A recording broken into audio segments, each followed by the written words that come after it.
Very true. Marth is also amazing at keeping Peach in the air with juggles. This is true. So we're getting right into it. There oh yeah, are no hand warmers. warmers. Yeah, straight into it. Wow, nice series of forward by Reaper.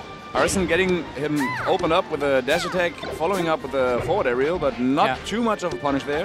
That was a nice shield grab right there. Yeah, it was a power shield, right? Yeah. So if our viewers are new to this game... And he takes the edge and rolls. There we go. Really smart stuff by Reaper. So if there are some viewers that are not, you know, as experienced in Smash Bros. As we are, obviously, you know, there's a certain, if you press R or L, you're gonna shield. So the opponent is not able to hit you, but you can get grabbed.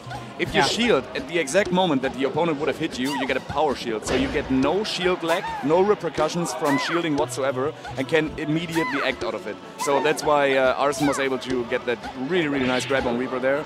And one thing to note is when Reaper got Arson off stage, he harassed him with a bunch of aerials and tilts. Yep. And then he got Peach to a height where she cannot grab the edge with up B because Marth can just take the edge and roll, and Peach will just fall to her death. Yeah. So the way this roll from the ledge is designed, you just press R when you're hanging on the ledge, and the game thinks that you're still hanging on the ledge until you're standing upwards again. So the roll is actually the best way to punish an opponent who tries to go to the ledge. Exactly. But so far, Reaper has taken the first 2 stocks. He's been very successful at racking up all big damage on Peach whenever he gets a forward air.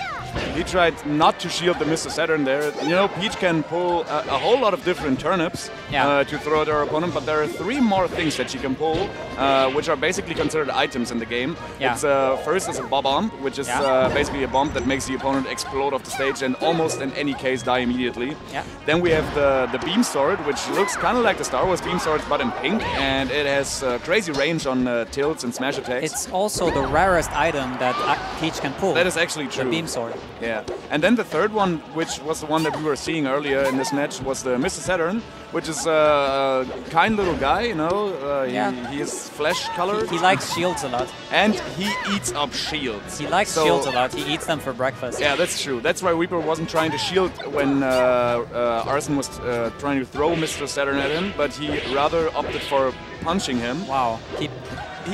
He's so... and Arson messed up the wave dash to the ledge, leaving him 4 stock for the first game on Final Destination.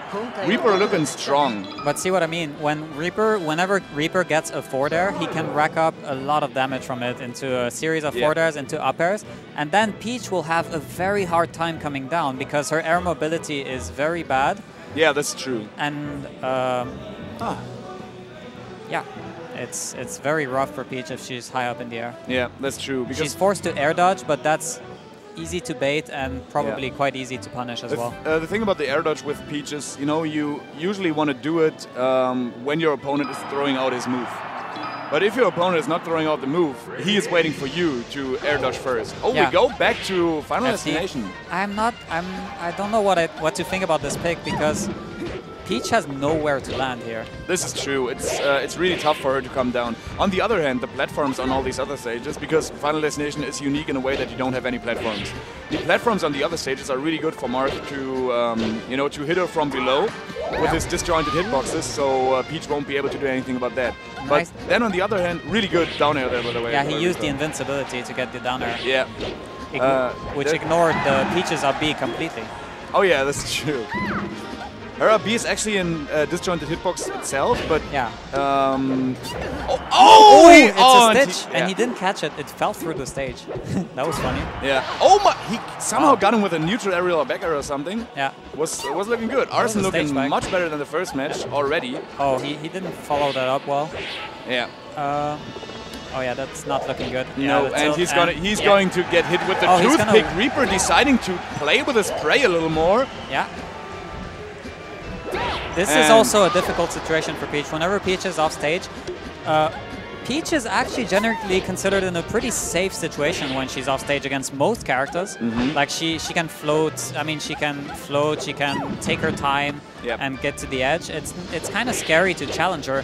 But Marth is one of the few characters in the game who's really good at challenging Peach. This is true. He has a really big sword, so he can just harass Peach very hard off stage. And the thing is that it's more likely that Peach is going to get hit when she tries to counter-approach him off stage than it being a trade or Marth getting hit, because his sword is a disjointed hitbox. So if Peach hits the sword, it doesn't do anything to Marth. Exactly. Now he got him off stage. See, that's exactly what Reaper is going to do. He's going to get him off stage.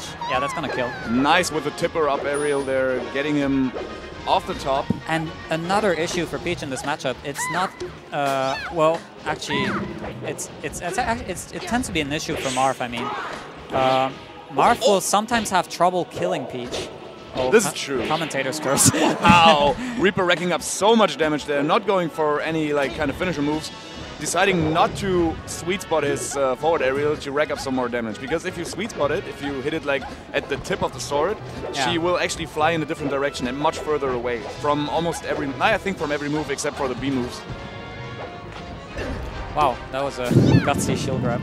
Yeah. Oh, goes for the jab into grab, gets him off stage, not dead. Oh, he goes for the Armada edge guard. Yeah, but Reaper just catches the turnip and gets safely to the ledge, while Arson was kind of shocked that this happened. Reaper is immune to turnips. It kind of looks like it. Reaper's recovery is actually crazy. And Reaper also has a roommate who happens to be a pretty solid Peach player. His name is Blaze. Blaze, yeah. He's here as well, and he got first seed in his pool as well. He's an up-and-coming player, right? Yeah, very true, very true. Oh, and there we go, the up tilt. That's the sour spot. Yeah, like we always call it the biceps. Because, the biceps. It's going to be a forward throw. Reaper DIing a little bit too much up. You know, what I was talking about when I said DI is there's one thing in Smash that makes it unique from almost any other fighting game. You can actually influence the way nice forward aerial to get the second match, and it's not best of 5, it's best of 3, and Reaper takes it 2-0 over Arson in the first round. Team HEIR's very own Reaper advancing to winners round 2. Yeah. That was a pretty comfortable win for him. Yeah. So about that DI thing that I was explaining. So you can basically change the direction you're going to be sent away if you get hit.